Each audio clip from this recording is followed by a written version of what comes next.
আমার দেশের প্রধান উপদেষ্টা যিনি আছেন, আপনাকে বলবো, আপনি খালি এই ঘোষণা দেন, আমি ফিলিস্তিনের মুসলমানদের জন্য বাংলার মুসলমানকে কোরবানি দিতে চাই।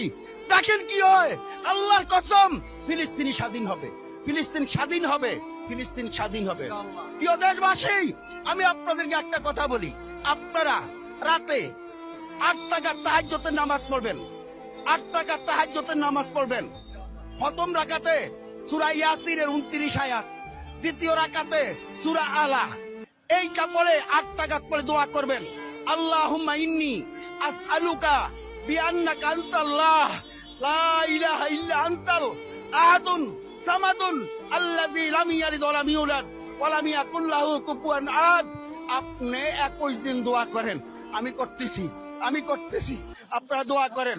আল্লাহর কসম, এই জমিনের উপরে ইসরাইল থাকবে না, আল্লাহর কসম, এই জমিনের ইসরাইল থাকবে না। মুসলমানের ভূমি তোমরা দখল করবা, আল্লাহ তোমাদেরকে চিনাই না, আবার আমাদের কাছে দিবে। ওমা আলাইনা ইল্লাল বালা।